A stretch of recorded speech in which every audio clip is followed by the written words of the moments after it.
Skill വിഷനിലേക്ക് സ്വാഗതം. നമ്മൾ ഇന്ന് ക്ലാസ് എടുക്കുന്നത് ഇംഗ്ലീഷിലെ ഏറ്റവും പ്രധാനപ്പെട്ട പാർട്സ് ഓഫ് സ്പീച്ചിനെ കുറിച്ചിട്ടാണ്.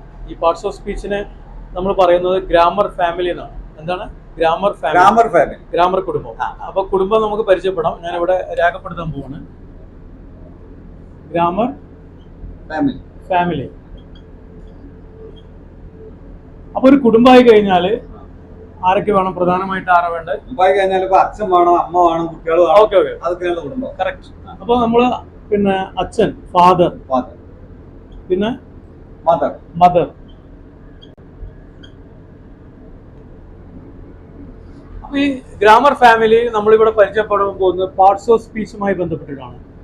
Parts of speech.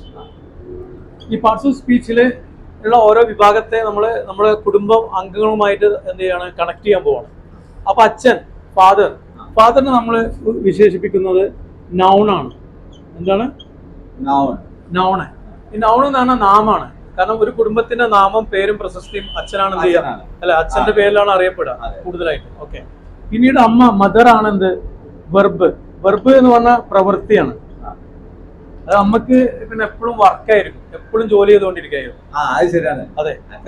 ഏത് നേരം അടുക്കളയിൽ ഇങ്ങനെ ജോലിക്ക് പോയി അവിടെയും ജോലി, ഇവിടെ വന്ന അവിടെയും ജോലി. അപ്പോ അത് വെർബാണ് മദർ, നൗണാണ് ഫാദർ. ക്ലിയർ? ഇനി നമുക്ക് ഇവർക്ക് മൂന്ന് മക്കളുണ്ട്. അതില് പിന്നെ ഒരു മകള്, ഡോട്ടർ. മകളിന് ഡോട്ടർ എന്നാണ് ഇംഗ്ലീഷിൽ പറയാം. ഡോട്ടർ. ഈ ഡോട്ടർ ആരാന്ന് വെച്ചാൽ അമ്മയുടെ സാരി തുമ്പ് എപ്പോഴും ഇങ്ങനെ തൂങ്ങിക്കലാണ് അവളെ പണി. കണ്ടിട്ടില്ലേ വീടുകളിലൊക്കെ ചില മക്കളുണ്ടോ അമ്മമാരെ പിന്നാലെ തന്നെ ആയിരിക്കും അല്ലെ. അപ്പൊ ആ മകളാണ് വെച്ചാല് ആഡ്വർബ് ആണ്. എന്താണ് ആഡ്വർബ്? ക്രിയാവിശേഷണം. അതിന്റെ ഡ്യൂട്ടി എന്താ വെച്ചാൽ എപ്പോഴും അമ്മനെ എന്ത് ചെയ്യാണ്? സപ്പോർട്ട് ചെയ്ത് നിൽക്കുകയാണ്. ഇനി അച്ഛന് പിന്നെ 2 ആൺമക്കളുണ്ട്. അവർ അച്ഛന്റെ കൂടെയാണ്. അച്ഛനില്ലാത്ത സമയത്ത് കാര്യങ്ങൾ ഏറ്റെടുത്ത് നടത്തുന്നത് മൂത്ത മോനാണ്. പിന്നെ ചെറിയ മോന്, അതായത് മൂത്ത മോന് നമ്മള് എൽഡർ സൺ, പിന്നെ യങ്ങർ സൺ. ചെറിയ മോനും മൂത്ത ആൾക്ക് എൽഡർ എന്ന് പറയും, ചെറിയ ആൾക്ക് യങ്ങർ എന്ന് പറയും. ഓക്കെ. അപ്പൊ ഈ മൂത്ത ആൾ ആരാന്ന് വെച്ചാല് പ്രോണൗൺ ആണ്. എന്താണ്? പ്രോണൗൺ. ഈ പ്രോണൗൺ എന്ന് പറഞ്ഞാല് അച്ഛന് പകരം ഉപയോഗിക്കുന്നത്, നാമത്തിന് പകരം ഉപയോഗിക്കുന്നത്. അച്ഛനില്ലെങ്കിൽ ആ ഡ്യൂട്ടി ഒക്കെ ചെയ്യല് മൂത്ത മക്കളാണ് അല്ലെ. എല്ലാ വീടുകളിലും അങ്ങനെ തന്നെയാണ് സാധനം. പിന്നെ ഏറ്റവും ചെറിയ മോനെ പരിപാടി എന്താ വെച്ചാൽ അച്ഛനും പിന്നെ മൂത്ത മകൻ, അതായത് മൂത്ത മകൻ എന്ന് പറഞ്ഞാൽ ഇവന്റെ ഏട്ടൻ, ആ ഏട്ടനും അതായത് പിന്നെ സോപ്പിടുക. കാരണം എന്തെങ്കിലും പൈസ വാങ്ങണമെങ്കിൽ, എന്തെങ്കിലും മിഠായി വാങ്ങണമെങ്കിൽ, അങ്ങനെയുള്ള സാധനം ഉണ്ട്. അച്ഛനും സോപ്പിടും, പിന്നെ മൂത്ത ജ്യേഷ്ഠനും സോപ്പിടും. അതാണ് ഇവന്റെ പരിപാടി.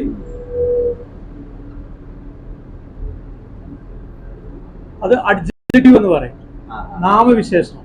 എന്താണ്? നാമവിശേഷണം. അപ്പോ പിന്നെ അച്ഛനായി, അമ്മയായി, മകളായി, 2 ആൺമക്കളായി. ഇനി നമ്മൾ പറയാനുള്ള ഇവരെ ഇതിൽ ഇടപെടുന്ന ഒരാളാണ് ബ്രദർ ഇൻ ലോ, അതായത് അളിയൻ. എല്ലാ ഫാമിലിയിലും ഉണ്ടാവുമല്ലോ അല്ലെ. ഈ അളിയനാണ് ആ കുടുംബത്തിന്റെ സ്റ്റാറ്റസ്, ഒരു അവസ്ഥ. നമുക്ക് ആ ഒരു കുടുംബത്തിന്റെ അവസ്ഥ അറിയണമെങ്കിൽ അളിയനോട് ചോദിച്ചാൽ മതി. അപ്പൊ ബ്രദർ ഇൻ ലോ ആരാന്ന് ചോദിച്ചാൽ ഇവിടെ പ്രിപ്പോസിഷൻ ആണ്. എന്താണ്? പ്രിപ്പോസിഷൻ. അതായത് ആ കുടുംബത്തിന്റെ അവസ്ഥ മനസ്സിലാക്കുന്നത് ആരാണ്? അളിയനാണ്. അപ്പൊ ഈ കുടുംബത്തിനെ സംബന്ധിച്ചിടത്തോളം ഒരു ഫാമിലി ഫ്രണ്ട് ഉണ്ട്. എല്ലാ കുടുംബത്തിലും ഉണ്ടാവും ആ ഫാമിലി ഫ്രണ്ട്. ഈ ഫാമിലി ഫ്രണ്ടിന്റെ ദൗത്യം എന്താ വെച്ചാൽ അച്ഛനും അമ്മയും തെറ്റിപ്പിരിയാണ് അവരെ യോജിപ്പിക്കുക. അതിൽ മക്കള് പ്രശ്നം ഉണ്ടായാലും യോജിപ്പിക്കുക.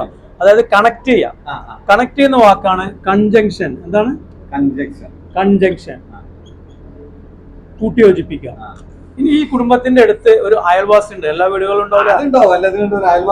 അതെ, അതിന് നമ്മൾ പറയാം നെയ്ബർ എന്ന് പറയാം. എന്താണ്? നെയ്ബർ, അയൽവാസി. ഇംഗ്ലീഷിൽ നെയ്ബർ എന്ന് പറയും. ഈ നെയ്ബർ ആയിട്ട് നിൽക്കുന്ന ആരാ വെച്ചാൽ ഇന്റർജെക്ഷൻ. എന്താണ്? ഇന്റർജെക്ഷൻ എന്ന് പറഞ്ഞാൽ മലയാളത്തിൽ വ്യാക്ഷേപം എന്നാണ്. പെട്ടെന്നുള്ള വികാരം, അതായത് സന്തോഷം ഉണ്ടാകുമ്പോ ഒരു വാക്ക് ഇംഗ്ലീഷിൽ HUR, അതായത് ഹുറ. ഈ സങ്കടമാണ് എന്നുള്ളതാണ്. അപ്പൊ നിങ്ങള് ഞാനൊരു കാര്യം പറയട്ടെ. അതായത് നമ്മളെ വീട്ടിൽ പെട്ടെന്ന് കറണ്ടാണ് പോയേക്കാം. അപ്പൊ എന്തേ കാര്യം? അപ്പൊ നമ്മൾ തൊട്ടടുത്തുള്ള അയൽവാസിന്റെ വീട്ടിൽ പാടി വെക്കും. ഓരോടെ കറണ്ട് പോയിക്കഴിഞ്ഞാല് അപ്പൊ നിങ്ങൾ പഠിച്ചു, വളരെ സന്തോഷം.